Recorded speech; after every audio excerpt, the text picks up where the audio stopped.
as requested by Fairy in a Jar, a story about fairies. Once upon a time, there was a small, itty-bitty fairy named Carol. Carol wasn't like the other fairies. She could fly, she could spread magical fairy dust all over and make things grow,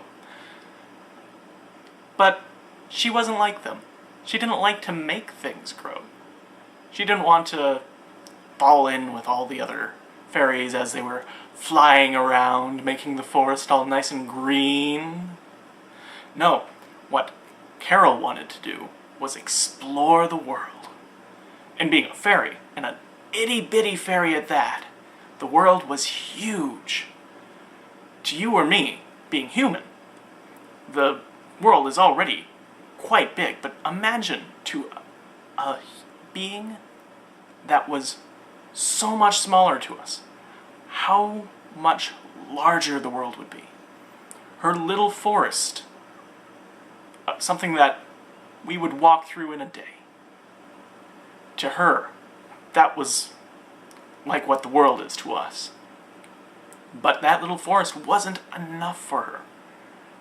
So, one day, she packed up all of her things into several little leaves, found a sparrow to help her, and her and the sparrow flew away. The sparrow's name was Bobby. Bobby didn't really think straight sometimes. It was very easy to trick Bobby into going with Carol, though Bobby wasn't really liking his home with the crows anyways, because he also didn't fit in very well. He was constantly cawed at and called a caw brain.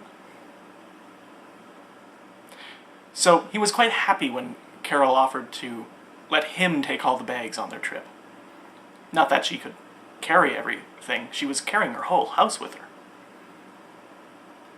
So Carol and Bobby flew off together, and eventually they reached the edge of the forest. It took a long time, because, again, they're very small. Well, crow, very. But they did eventually reach the edge of the forest. And at the edge of the forest, they saw a town of humans. Carol had never seen a human before, and had never seen the houses that they lived in. They were big, and they were colorful, and they were exciting. So, Carol, with Bobby, flew into the town and tried to meet some of the people.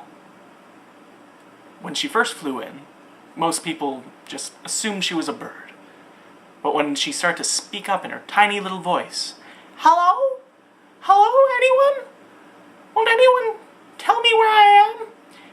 I want to know more about you." Well, people started to listen. Such a tiny voice, higher pitched than even most children in the town. And it was apparently coming from above them, as she hovered above their heads. "What is this?" said a man from down below. "It is a tiny human with wings." Carol was rather confused. She'd never heard the term human before. They kept her quite guarded in the forest. What's a human?" she asked. "Well, I'm a human, and by the looks of it, you might also be a human." Carol looked at the man, and looked at herself, and started to realize, yes, they were quite similar. Though she had wings and was much smaller, they seemed similar. "I see," she said to the man. "Well, what is it that humans do?" The man laughed. "Well, humans work. They contribute to society. They do what is necessary to continue living. That is what a human does." "Oh," Carol replied. She knew what work was, of course, but in the forest, all of the fairies worked together, and the work was very light. Also, being small and doing work that was suitable for such tiny people.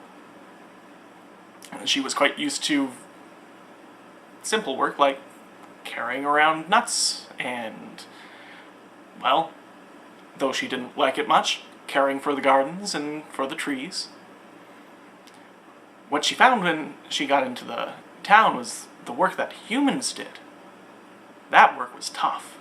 It was far too much heavy lifting for her. Or rather, the lifting that was done was far too heavy because she would be asked to lift a box that was 100 times her size. Of course, this was always in jest. The boys around town would ask her to do this and then laugh as she struggled. Bobby, meanwhile, found other crows in the area that didn't know him and didn't make fun of him, so he got along just fine. He still talked to Carol now and again to see how things going, but Bobby was doing pretty well for himself. Carol continued to try to find her place in society. One day, Carol came across a young boy crying in the street. "What's wrong, little boy?" she asked the boy. "I can't find my mommy," the little boy replied to Carol. "But she was right there, and now she's not there, and I think she's gone forever." Carol knew better. Even in fairy society, it was important to stay around your parents when you were younger, and she knew how scary it could be when you couldn't find your parents. "I'll help you," she said. "What do your parents look like?" Well, my mommy, she has hair and eyes and a face and looks like a mommy." Carol, a little bit confused, asked the boy a few more specific questions. "Okay. Well, what color are her eyes and what color is her hair?" The boy looked up at Carol and responded timidly.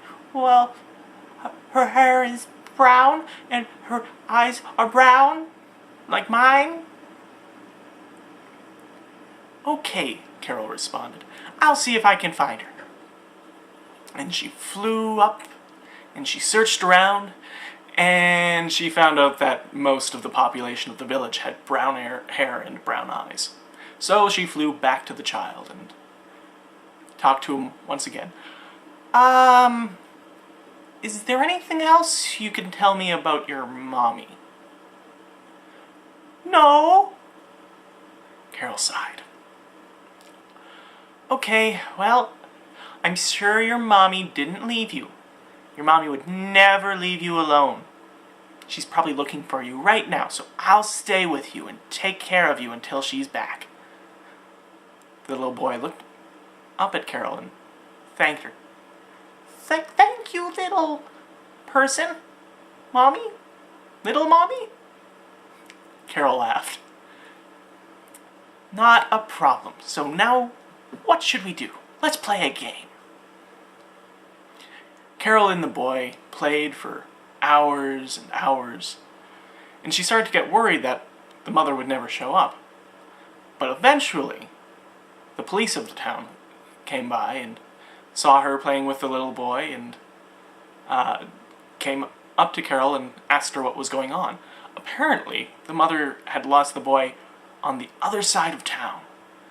Of course, she wouldn't have found him because he'd wandered off so far. The police gave Carol instructions on where the mother was because they were quite busy. There were quite a few things going on in the town at the time. So Carol took the boy back to his mother. When Carol met the mother was overjoyed to have her boy back. "Thank you so much," she said to Carol. "Oh, how can I ever repay you?" Carol thought about this for a minute. At first she didn't think that repayment was necessary, but she did need work. She asked the mother if she knew of anything that a little fairy like her could possibly do. "Well, you could look after my son. I've been looking for a nanny for forever, it seems. No one was quite good enough for the job. You're always too stern or too lax. But you've done a fine job taking care of my son while I was away. I thank you very much, and I hope you'll consider taking the job." Carol, desperate for work and liking the time that she spent with the boy, gladly accepted. The boy, Carol, and the mother all lived together for a very long time and were very happy. Carol went on to be very successful as a nanny. Once the boy grew up, she went to another mother who needed a little bit of help, and she became the best at what she was. And they all lived happily ever after. The end.